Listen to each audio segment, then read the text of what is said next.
Welcome. There is no doubt that Genghis Khan was one of the greatest leaders throughout history, whether he was a butcher who killed millions of people or a just ruler as some few accounts tell, and between this and that there is one fact about him, which is the disappearance of his gravesite until the present time.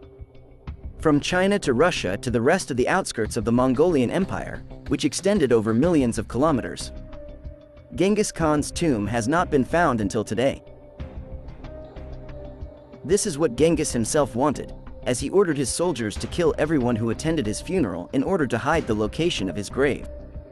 More than 2,000 people were killed in cold blood just to keep their burial place a secret.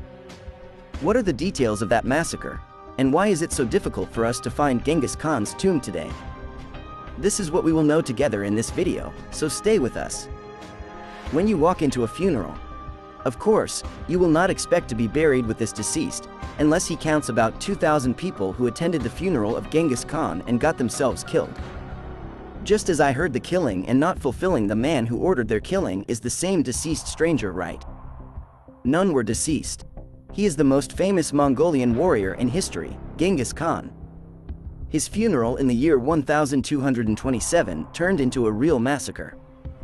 A new massacre that he ordered even after his death, and he was not satisfied with the millions of people who were killed during the establishment of his vast empire? Here comes the most important question. Why did Genghis Khan order the killing of those who attended his funeral? The answer is simply he followed the example of his fathers and his tribe in the Mongolian burial. They did not allow anyone to know the location of their grave after death. So Genghis Khan did what he imagined was right from his point of view. 2,000 innocent people who attended the funeral and 200 soldiers were killed by order of Genghis Khan. What is the origin of this massacre?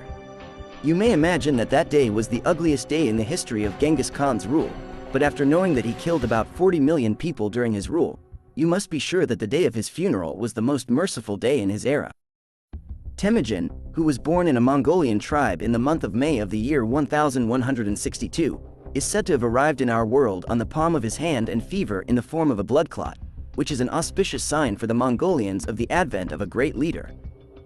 They poisoned him and displaced the 9-year-old Temujin and seized his father's rule.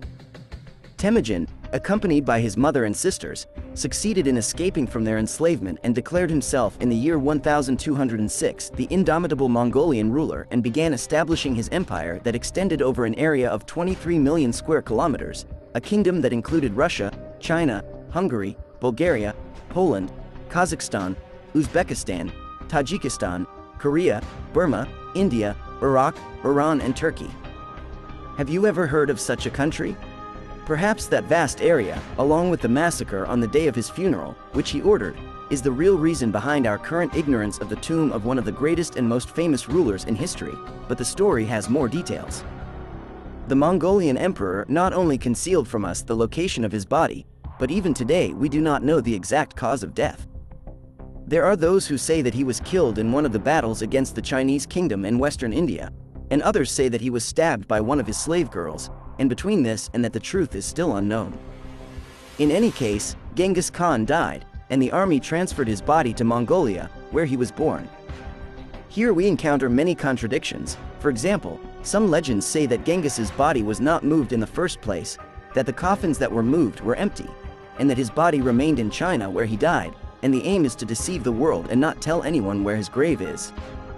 In another narration, it is said that Genghis Khan, besides committing the massacre that we mentioned, he ordered 1,000 horses to be brought to trample the ground to remove any trace of his grave. And there are those who went further and claimed that Genghis changed the course of the river to hide his grave, while the most extreme theory claims that the tomb of Genghis Khan is cursed and was hidden by good spirits to protect the world, as if his grave is found, our world will end. Centuries ago, researchers did not benefit from any historical texts or evidence until we reached the technological age and industrial development. What is easier than finding someone's grave by satellite, right? But since Genghis Khan has followed more than one way to hide his tomb, researchers should search for man-made talismans in the ground, which may lead them to the tomb of Genghis Khan.